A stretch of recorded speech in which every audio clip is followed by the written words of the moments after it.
Adeshemaima Premo Atu Ewo UTV so Kasia Bayan Saka na yede ebremu yede fish house Abeka Junction Accra obetimi ahweye ewo channel 360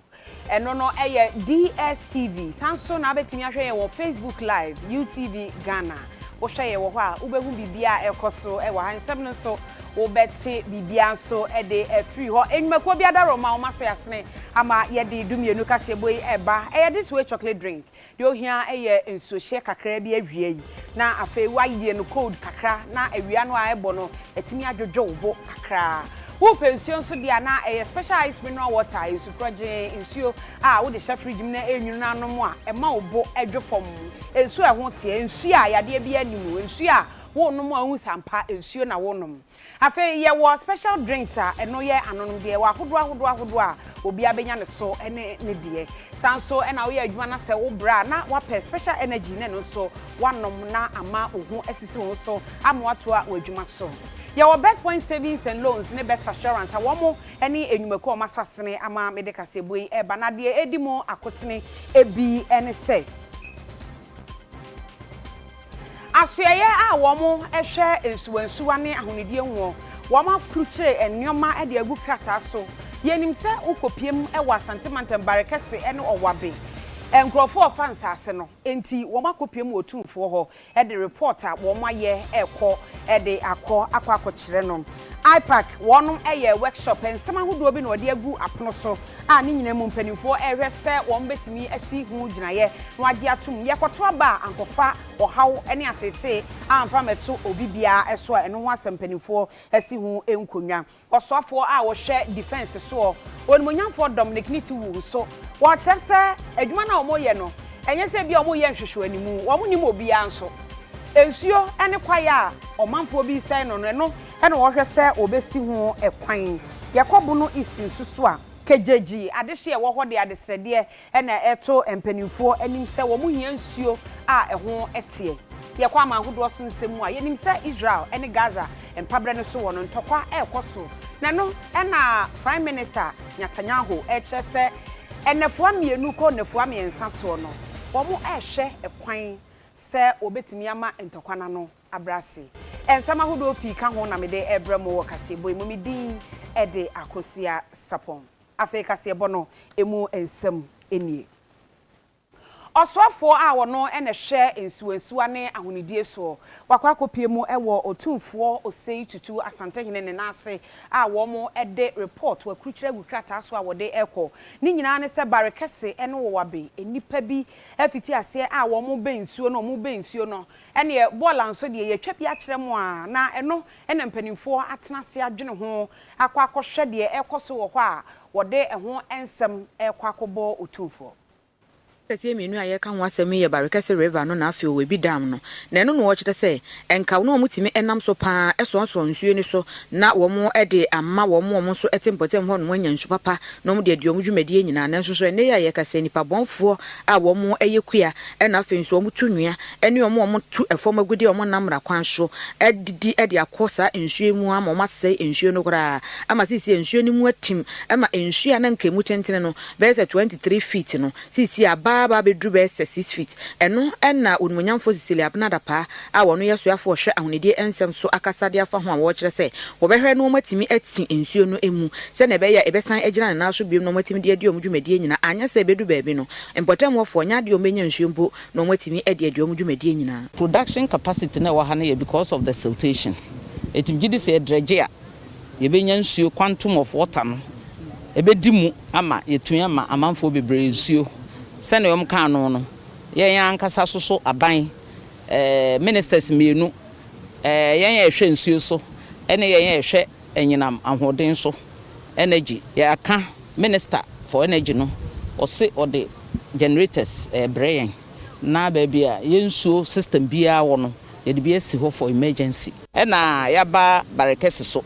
ehu se eho no nsuo na ne ye krogen ne ya ha yen ye akuafo a omo ba nsuo no ho entese de ye da ohena se papa pa ewo aban bo a oboa me de abo yen ensase a ewo ye nsuo project no ho no ena ye ba yesusu ye hu se owabe so se ne ye face ne yɛsɛ estate developer bi abɛfa asase ne bi ɔde esi dan saa anwea ne nneɛma ɔde adwuma ne nyinaa no na ehwie egu nsuo no ɛno sɛ yɛnyɛ papa nti yɛbɛ find ways and means of stopping that ɛnyɛ adeɛ ɛwɔ sɛ kɔ so wɔ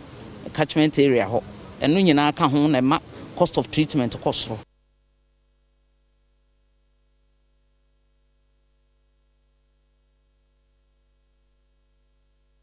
So Ediana ye ko abato komisa wonom eye workshop bi na saa workshop yi enam so ema ye ka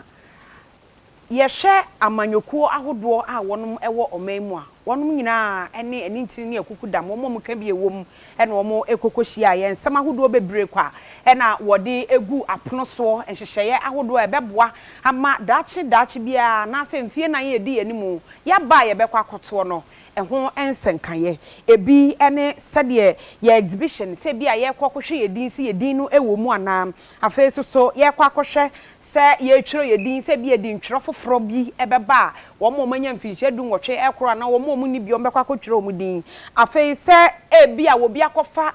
form so no se wo kɔ na ono nso so akɔfile womo a womo di dem sika esese ye gye womo ema a womo pese womo de womo ho efore amanyosemu ene saa nneoma ni nyina no eye nhyehyɛ ya hodo bebre ene odi egu wo titiriw pa ba ko apie mu eye ebra ye de to aba no ebra be fiti ase ne ebra ebekɔ akosie saa nsɛm ye nyina womo kɔtena ase dwendwene ho no ena mami Jane Mensa wono na ye abato komisa ne UTV nsɛntwerɛfo twetwe enkomo kyerɛ sɛ sesei no de ehia ene sɛ ye betimi akɔ yanim ewo yaba yeto ewo man. One of proposals ba I consider was filing fees for ima almost standing elections, both at the parliamentary level any presidential level. Inti proposal ne ba no say yen reduce filing fees no by 50%. Enya mape na persons with disability nso yet to me reduce filing fee by 50%. Ebe buana encourage Ima no participating in the process. We believe say Ima constituting more than 50% of the society. Na ya sika asem na de hawo. Inti proposal ye de to dwa say ye be share na ya reduce filing fee both presidential and parliamentary by 50%. Na enudi parties no feel say yen ka ye ko aipaka yen fan to dwa na yen ka ho asem yen di hu nkomo kakra.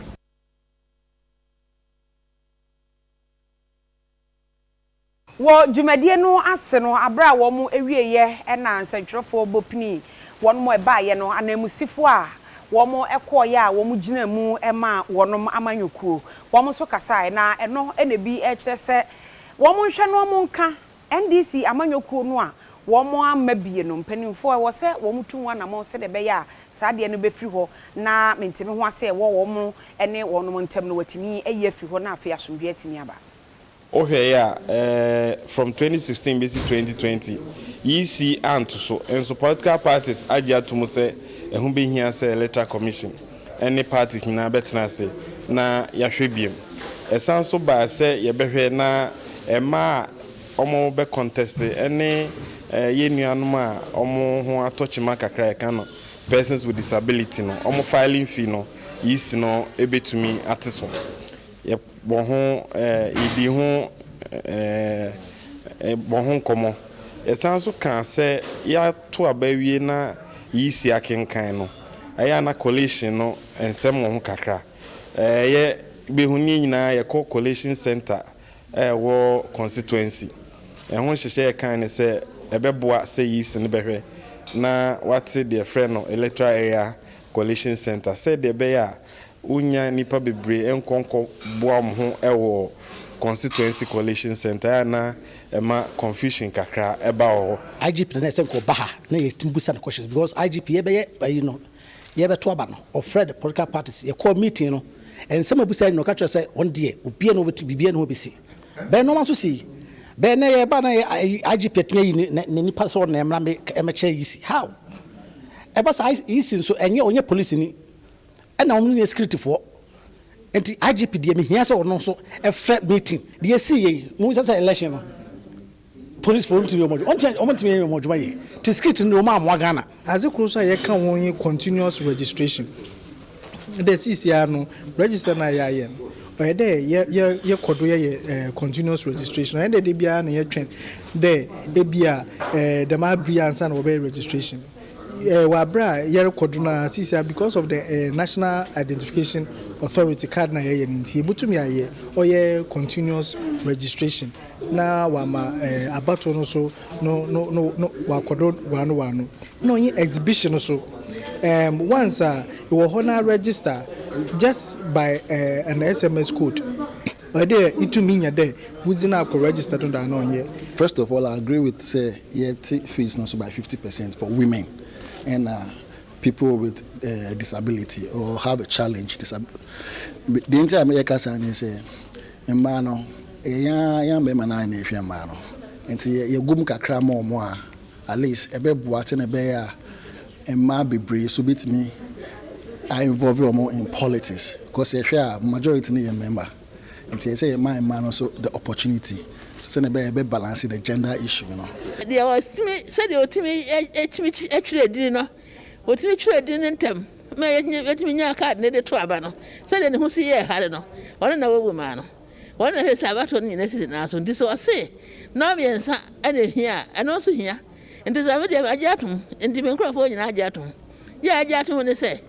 no, son, 2 years. Yakaya, I didn't so. So they are two, no. Now the sign no, that's a near Kai.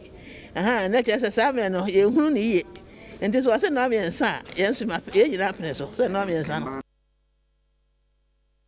Enyumakuo ahodoɔ a wɔn yɛ mining companies ahodoɔ ɛwɔ ɔman mu a wɔn ani abere paa ne nyinaa ne sɛ efiri ɛbrɛ a operation halt wɔn efiti asɛ mekyerɛ sogyafoɔ a nanado ɛma defense minister ɛne wɔsoafo hwɛ nsase ɛne ɔbɔ adeɛ nneɛma ɔde adom yɛn ti si mu sɛ wɔn hwɛ na yɛsi saa galamsey nsuwansuwa ɛne kwae a wɔn ɛsɛn no so no ebinom kyerɛ sɛ wɔn kuta nkrataa enti ɛyɛ legit a wɔn ɛsɛ sɛ wɔn yɛ adwuma ebinom so ɛkasa sɛ ɛkwan a wɔn fa so asɛe wɔn nneɛma no wɔn de wɔn ɛbɛkɔ akɔgyina mu ɛwɔ court na abra defense minister onimonyamfoɔ Dominic Nitiwu ɛne nsɛntwerɛfoɔ ehyiaeɛ a wɔkyerɛkyerɛ nsɛm no baabi a aduro no wɔkyerɛ sɛ wɔn nhwɛ baabi awo ɛna wɔn nyɛ wɔn adwen sɛ wɔn yiyim daabi wɔn yɛ adwuma yɛse nsuwansuwa no yɛka yɛkwaeɛ no a ɔmanfoɔ bi ɛsɛ no enti wɔ sɛ ɔmo hwɛ na yɛyɛ ne yie no ho adwuma ɛna ɔmo yɛ nti ɔmo nyɛ nyiyimu ɛwɔ adwuma a ɔmo yɛ nim. In the case of the River Brim, the target of the people mining are the river itself and its tributaries. So what they have done, particularly to the tributaries, is that they've killed off all the tributaries of the River Brim. They divert the river courses, both the tributaries and River Brim, they divert the courses because they're actually looking to mine within the river belt. Now, to be able to mine within the river belt, they divert the courses, all the streams and the small rivers, they divert the courses and mine within the river body itself. Now, they do not even divert the courses back to the river, they divert it into ponds they have created to wash their gold. So they divert the river into ponds that they have created, leave the river bed dry, and then they are mining within the river bed, and then whatever water that comes through the river is diverted into their ponds. A responsible mining company will sink boreholes to feed its dam. It will create huge dams. If they cannot get water, they should sink boreholes to feed its dam. And these boreholes can be powered by either electricity or by generator. I have sunk over 100 boreholes for the people of Bimbala constituency using my common fund and other resources. And if a mining company is making millions of dollars from us, they should be able to sink their own boreholes, not just for their mining operations, but for the communities as well. But when you divert rivers that our forefathers have bequeathed to us, God has created for us, and today, the communities around the Brim River who depend on this water for survival, have to buy water to survive. It's a danger we must stop. So it's not as if anybody has been targeted. Far from that. Nobody. In fact, the soldiers don't know anybody. When they meet an excavator, they destroy it as long as it is within their red zone. They don't ask who is for this excavator. And if somebody doubts it, I'll be happy to do a tour with people, senior Ghanaian citizens, senior journalists. I can do a tour with pastors. Let's all walk on the Brim River from beginning to the end. It may take you 100 kilometers, but let's all take a stroll. And you will see the danger and devastation that is being done to the people in the area. Even in the first fight, when we asked Vanguard to go and work, they wanted the soldiers out. So every allegation people could push on them, they did, so that we could pull out the soldiers. And you saw what happened when the soldiers were pulled out. It's the same thing that is going on now. Do massive PR for the government to pull out the soldiers. But unfortunately, this will not happen this time. The soldiers are cleaning the airstrips of the rivers, and they will continue to monitor with the other security agencies to ensure that we have clean rivers.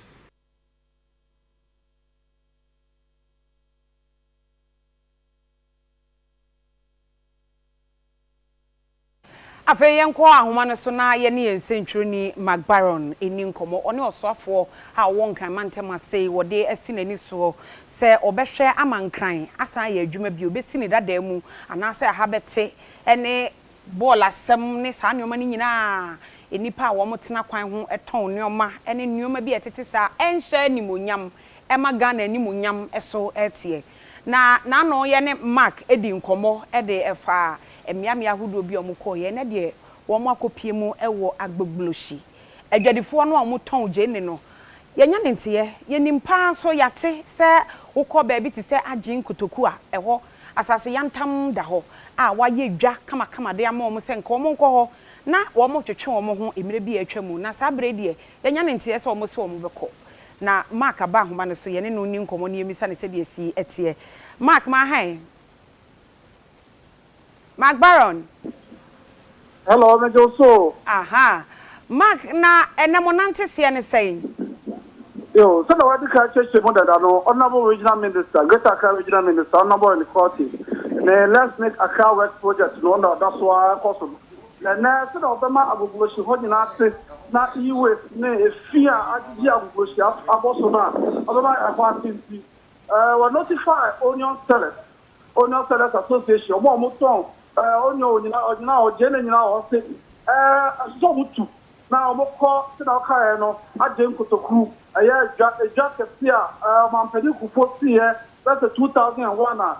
so na obi a occupy no ombe ekoho akokoye adwuma se na box traders omomutu omode kasa kepia fi no e de onyo back ha nyina no omotimi akoho na ana minister any stakeholders and our leadership I meeting our say new new area but now regional minister just 3 weeks somebody are called but money minister Kasayana or minister Charles answer 4 weeks being come on now Musika work Cabonia there by 1st July. Let's say, Onion Sellers are more Agogosina, or more Bob Teresina, no more talking to getting now, but 2 Aqua Denko to Puho. I'm a horse so by 1st July. No, now, Honorable Minister, but then the team, probably congested was next year, so no, my area move on there, Gavito Dinano, or one now, when the minister say, as I said, I can't say, not you will start Agogoshi, another electronic with the issue, me sanitation in your man for your of a sort of so when to man Onion Sellers, no matter here, or Mama Parichose, by 1st July there, but we are no more to now no other really what never, no more the CSC or Sena, a minor, and you shall know. It's in Kaka for me. Now, maybe say another minister, that's they are called Yam Sellers, and after one more by and tomato sellers, so, you know, but not a car, any one just say, not traffic situation. O ko ba bia o tumi di mo na achedo eswati na omo de big truck efi outside ba no omo tumi akọ agye nkotoku hɔ aka offloading nti wobɛ sɛ ɔkɔtɔ bi a ɛdɔkɔ agye nkotoku hɔ ɛkɔtɔ onion no bi ansa na ɔba aka ha sɛ sɛna aka kwan no so ɛbɛhenhan na akɔneabadie anaasɛ business so akɔ anim nti na regional minister ɛda so a ɛyɛ saa ɔpɛyie hwɛ sɛ ɔbɛyɛ sɛ ɛbɛtumi ayɛ yie nti onion less sellers no ɔmo ne regional minister yɛ adwensɔ ɔmo afa ne kyɛw ɔde time account kakra ma ɔmo nti by 1st July deɛ ɔse onion market hɔ nyinaa bɛyɛ ground zero ɔbɛbubu hɔ nyinaa ɔmo leaders nyinaa te aseɛ wokɔ hɔ ɛnɛ ɛkɔ hɔ no na efi ɛwɔ hɔ no nyɛ ade ketewa minsi na ɔmo wɔ de no ɛyɛ ne office a ɛkɔ hɔ anɔpa na wohwɛ efi a wɔ agogosi ɛyɛ onion market hɔ no nyɛ ade ketewa ɔno mo regional minister so ɔma ne nkɔ so saa akra ɛsɛ fa de ntoma pɛfra esi wei ne adwuma a ɔno mo regional minister gu so a yɛso yɛkɔ ne kidɔm esi kaka bɛtumi aka no at the moment no ɔfɔ ɔmo nyinaa ɛde fa agye kotoku hɔ na ɔmo akɔhwɛ hɔ na ɔmo tumi de ɔmo ni ɛho sɛ aha yɛ fɛ ɛbɛtumi yɛ adwuma wɔ ha eti ɛbɛdi so akɔ hɔ tie ni a ɛmfa nkame UTV fo ɛbɛsa ɛde abira mo tumi da ase. Na kyerɛ sɛ mark iwe no ɛyɛ yamɔ mo bɛɛ bosome ɛne bɛɛ sɛ na ɔtwe mmienu bi a ɔmo de bɛboaboa mo ho. Patro 7 weeks. 7 weeks, yeah. Okay. 1st July we are to go. Okay. Yo, yɛda ase papa sɛ deɛ waka no kɔsoa na edi akyire deɛ besi bia no yenim sɛ yɛbɛma yɛahwɛfoɔ ehunu deɛ ɛkɔsoɔ yɛtoa kaseɛbɔ no ɛso yɛtoa so na yɛnsan ɛnkɔ mpanimfo a wɔn esi nkonnwa bɔ ɔmanfo amane ɛfa galamsey ɛne ɛho ɛnsensɛm onimonyamfo kodwo ɔpɔn kroma wɔno ɛna ohosti yɛbɛka sɛ esan sɛ amanebɔsoɔ enti no nam so ma onimonyamfo Dominic Nitiwu ɛkɔsoa ekyerɛkyerɛ nsɛm ahodoɔ mu ɛno ana no wɔ kyerɛ mu sɛ wohwɛ asogyafoɔ no tax force na wɔn kɔɛ na sɛ wɔn dodoɔ no yɛ 561 ahanum ne aduosia baako ɛno akyiri no operation na wɔn yɛɛyɛ ɛwɔ mu ano wɔn kye China ni baako ɛna afɛ excavators mako aduanan nkono 49 excavators afɛ wɔn ɛsɛe chamfan no ɛno baako ahanu ne aduonu ɛnwɔtwe 228 afɛ pumping machine no ɛno so mako aduowɔtwe nkono 89 ɛna wɔse adan a wɔn asisi wɔn di nnua no nso ayɛ no nso mako saa na wɔn kan yɛ a ɛyɛ aduoson nsia ɛno ɛna wɔn asɛsɛ. Armed forces deployed a total of 561 all ranks in this operation. I wish to announce that 49 excavators were bent this time. The number kept increasing. Chamfai machines 228, 87 water pumping machines. That's very important. 87 water pumping machines. If these machines are working every 1 hour, 12 hours in a day or 8 hours in a day, you can imagine 87, just 1 day operation, 1.5 days operation. And they bent 87 water pumping machines, 228 chamfines, and 40 excavators, all working within the Brim River. I mean, what sort of river are you going to get? If this were to work within 1 week, you can imagine the damage it will cause. And this is not 1 week. They are working for years. Wooden structures, 76. So come. 76 wooden structures they did, and people are saying 76. 1 container, 7 gen sets, that's generator sets they are using. The plants for generation, 6. Motorbikes, 3 were all destroyed. Single hunter's gun, Barra single hunter's gun, 1 was also destroyed. Oswafo a ohwe nnwuma ne afisem so eye onmunyamfo Francis Asenso Buachi na ode atu edwa se aban ye de obetimi bia se de be ya de friend affordable housing adan a ye ba besi a ne bo no ebeba fom onsi no kokro kakra ema eka bebre se obi pebi ato ana se obi epebi mpodi niti atomu ana nipa kro no tete enti aban ne ye de obetimi bia se de be ya ebeba fom e de ama omanfo. Suafo a wɔhwɛ enwuma ne adansie nsɛm so ɔno asan gyina mu sɛ mmarahyɛ bedwani de ma bantema odumonyamfo Francis Asenso Boache na de nsɛm wɔ nyina no atu edwa na wɔkasa no no wɔkyerɛ sɛ wɔn bɛhwɛ na enwuma a wɔn de bɛsisi saa affordable housing ne nyina no wɔn ɛbɛtɔ no wɔ ɛyɛ yan mam Ghana ha no na ɛno no bɛnam so ama ɛboɔ no atumi aba fam paa na asan so afa akwanya no so ama ɔmanfo adwuma no ayɛ na Ghana nso apema konkan ɛwɔ ne mpuntuo sɛm ne ne sikasɛm mu nyinaa wɔde nsɛm wɔ nyina no tu dwa no obo ana kokopie mu ewo ashama na tadika a eno no wopon katamanso empotemu ewo nkramantemu ekohwe edan a wo kire se wo de plastic waste eno wo mu asi na nani ekoko hu edan no wo kire se de wo mu asifa si dan no asiafa no eye nani sopanti wono ankasa ekire se wo behwe na nso asene bia no a wo mu si dan no hia bia no wa hwe ede ama wo mu a wo de ensem no etu yanim sei last week mo ba bi na me hu no social media se abrantie bia obon ho modern pa na we use plastic dispose of cra asaya nyanya ba bi fangu a aye Ghana ye dagen kese no ene mom na we use na odi ane aka ho na odi sidan na ye hia se be use cement for sa project ya we nti mu yena na me hwehwe ne number na me friend ma ne ba me office na me ne ya arrangement say ene due me ba ba hwede adwuma pa oye ade ba ko a ye pese ye na adansie buo no ba fom ene say ye nia be use ye local building materials we dey all can say cement kra no unhia o cement o dan na nsia so nyina anim say cement buo akosoro pa ade say unhia cement dia ene ne kwan bi e be fa so a project bi a ban si say for houses say for schools no as I say ye timi adopting the technology no na ye timi ko grom say be a ni bo be yefo Penny Gwanjo for Daniel Plast Company Limited no ano ura Nelson Boateng na wakasa ye edit to YouTube nsentwefo anim ekyerɛkyerɛ o hawa hodo a wɔkyɛ ne company no efamu ewo dwumadi a wɔde asi omudi so ombeye no plastic no ye plastic problem ewo mayemu Ghana generate over 1.1 million tons of plastic afibia emu 5% per in a year recycling na ken egupumu over 500 years ka empro nyefi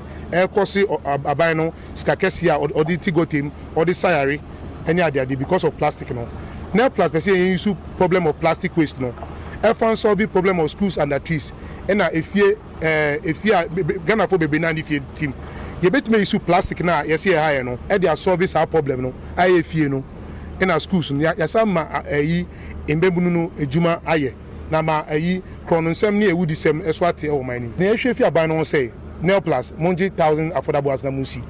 On mu about 50 to 60% my best is company Nishabre. I feel no, ye nipa over 1,000 on Mesa Robanaba, ye nipa over 1,000 on Boni Sidino. Today, what we'll say is thank you for the minister taking time out with the technocrats from his ministry to come and see the situation, to hear the executives of the Odona garages out, because they have a clear understanding of what the situation is, even though they are not engineers. I think they've lived here long enough to see the pattern of what goes on every time it rains. And I think on behalf of the executives and myself, we'll say thank you to the minister and hope that there will be a timely intervention before the rains begin this year.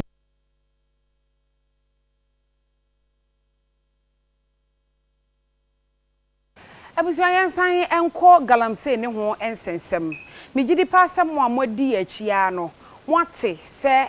osoafo a wo hwe defense so kire se yesi galamse fo no wo mo kwa anajo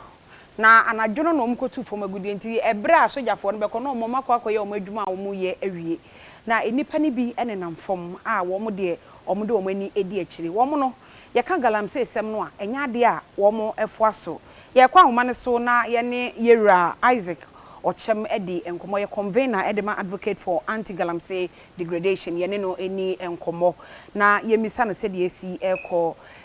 ora Ochem ma hen yo bejodo matraba bibi aboko de Onyankopon na dom na mo mpa bo ntimo ye papa ye de nyame ase wadaroma wo ye hwe mode mani kan mu no anadwono no mo eye galamsey nti ni ese kamia ese asojafo adwuma mo ye be kakra no ebe san akwa kosi na chi o yo machaba mata madawasi bio na akonya I want to producers was to the American me friend be Busum anaso the pay baseni na omanpanyin oma oye military task force the one call oye nsuado na onye ye fire forest reserve na ejuma odi se won sa no wo bo ejuma ye papa usande ishe adoboncha otu ya yeso ye fechi as an advocate ye fechi ye ko share njuma awaye wo de won abo ejuma papa na so ye ko apro no wana what it see oye river and water bodies no nchen no what say there odo anaja ofi anaju baye no nkru no ndudu bi afode ko no na che there galamse fu na asa ba titiro wona wayere won surudo no aba no oye juma ahomachi na wa asa woko onam dam ntima oya atisi papa usande o hwendama obendama no che there ejuma na asrafo woye no ejuma so na woye no che there wo ko nsugu kantem onu na onam duma osrafo oshobambo ejuma wehu moru kodo upon intelligence and also wehu moru kodo asisiano other to go there once asrafo no obesho mo once we to the man mo na mtata moru kodo no ya asisi afọ na ya for no ebe ahimfa ahimfo no binom wo mensia howa wo ye dam illegal mining no won na so no binom so wo ka ho chede won galamsey fu na ya for nti a yenyan there odu breaking day Tuesdays na that was one share come on nti ya fre ahimfo no binom wo mining site no won ye pampam so yin na yen kan bom ye go mampanyin kanda no muntu mampanyin na tu no obo papa ana pia di statement apa there galamsey ejuma no record no o ya tete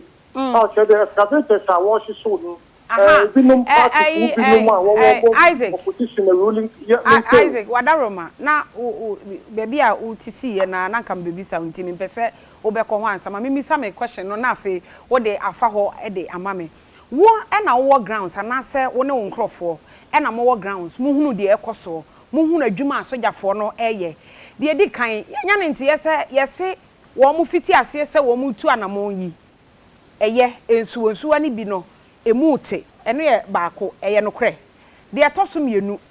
okwa wohunu wo grounds wonim de ekoso excavators no a wo mo hyehye no in your own view mo kuo no ene mo adwuma mo ye no eye so metu sa na mo na na Nyezu Vanguard match up am de wase bebre excavators na wo hyehye no esuja fo no wo hyehye no kwan do osande say a small scale miner kita wo document the land society ejuma na abansi man ye ejuma wo nsuhu ana man ye mbe forest reserve 100 meters me see there oye asan papa na wona wo complain there excavators are wash show no aho aje no won so no and wo ye illegal mining because legal mining na kita wo document aban wa chamber the man ye ejuma wo baby only there ye ejuma no wash work excavator only there complaining nti ye for the papa one montu aban owo de excavator no boy de se bi obi no ma obobo buta e no wada akoto aka ji bank loan na de in wo kasa asama wo kan na so onam de yin na ye pre o ma ne ye nsuo ne ye fae no ye pede ye bo ho ban na ban o de dam sise no da ban ti small scale miners a wo te msra wo bebre se ye juma na le ye juma no ho toa mi ndi de asrafo na so je fo no ba obesha de wa be show machines and excavators onya da wo be ye sande abina more instructions there one for the one find no mo na wo ye illegal mining no and wo show na yes we for the anu mo ntu abanu tu no yes we for the papa nti bi sama kakra maka fa won nti ensuo no so ya tese ese emu ti no sa na tie ana afa na ba so Isaac ahoma no ate atom nanka mebisa no sa asem no na Isaac Ochem ene ye no edi enkomo oye convener ema advocate for anti-galamsey degradation ena ye no edi enkomo ye toa kasebo no so na ye kọ brofo edu eno ewo wasa east mensin mu ewo atoye mantem mu na wo mo kire se wo mo pese wo mo ni obi kasa eho no wo telephone ekuta kwa ebi a game nkwa na ade bebo esan se network ni ho ana age so ofuru dua wagina dua ni nkom na wahwe se obetimi aye call na nti wo mo sere se wo mo soso wo mo ka Ghana fo ho bi wo mo pese ye kan internet ene phone call ye frefre nkrofo wo phone so no omo pese omo ye bi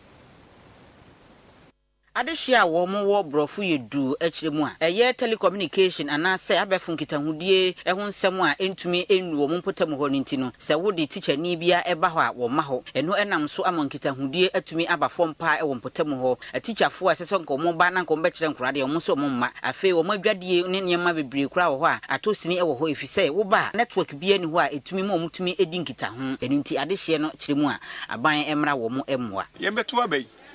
ena yen IDC osinata oye so ba bisipo ya man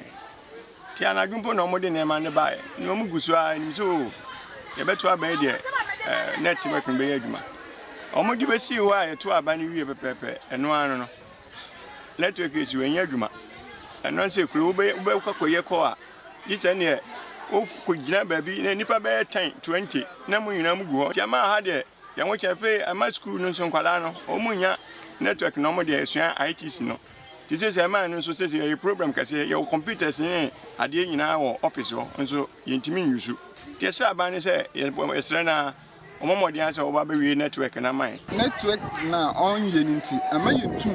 ntum ye rich research papa biara ebi o ma one more document a so dey download na nche tum ehwe na de charge na so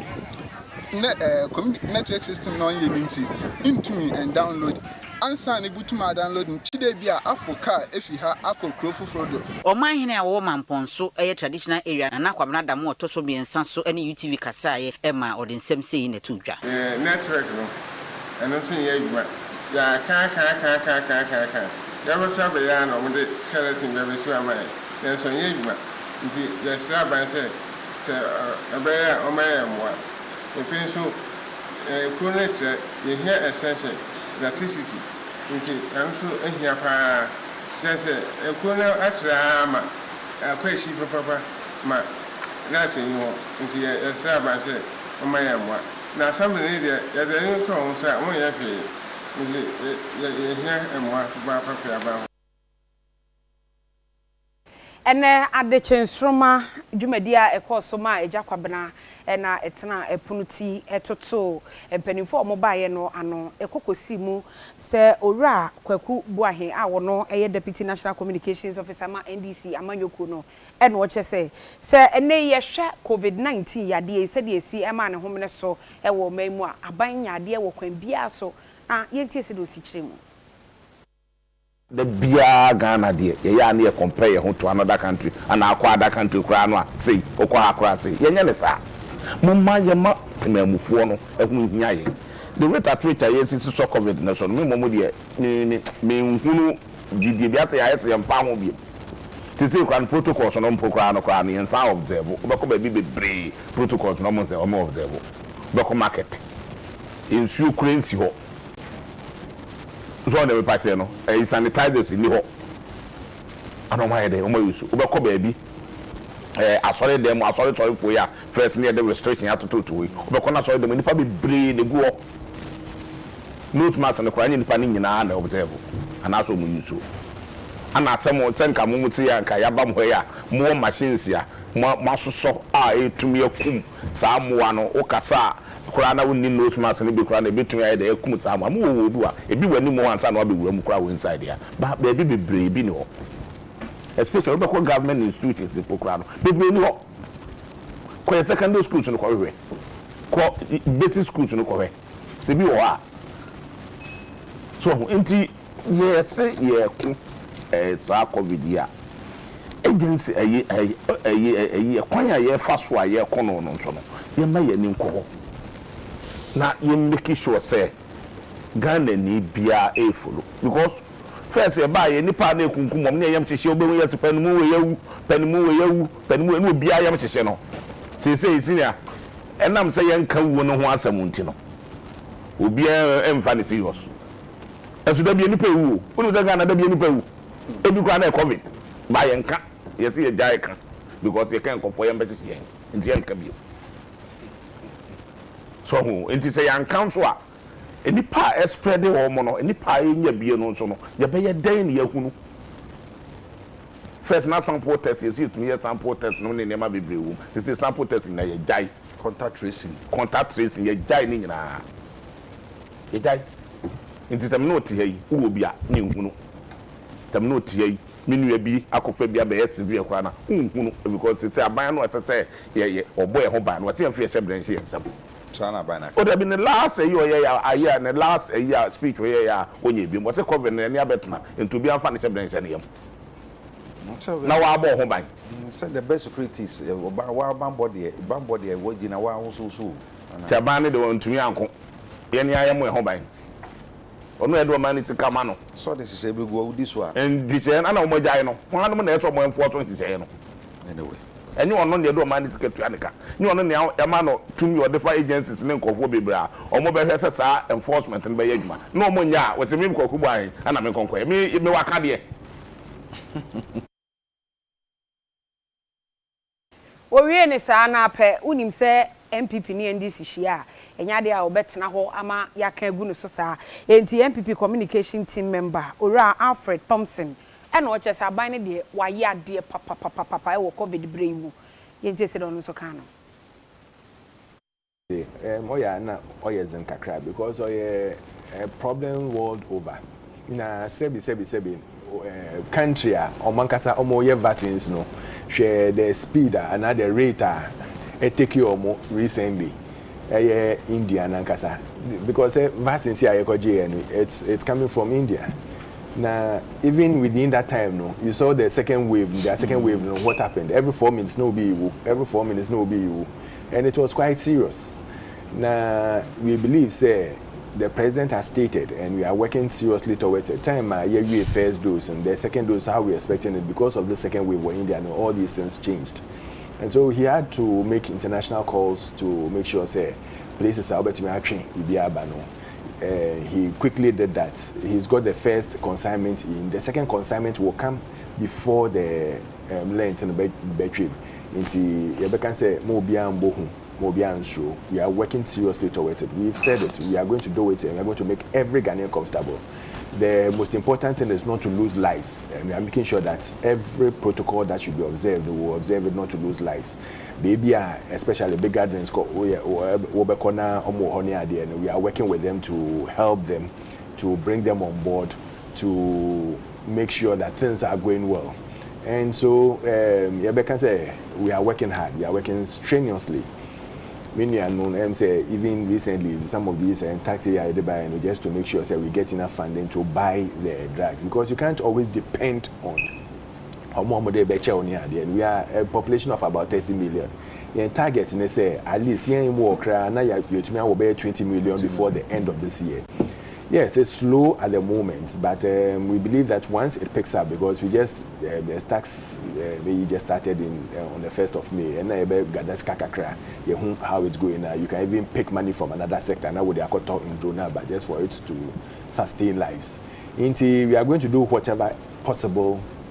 whatever humanly possible can be done to make sure say this disease doesn't spread. So far, so good. We've done quite well by maintaining the status quo. Minia boy be can say eja boy or be can abusia nyina we so na yenye aboafo nkrato emra ye ba agudi mu nsem ye de beto aso ye ba sisia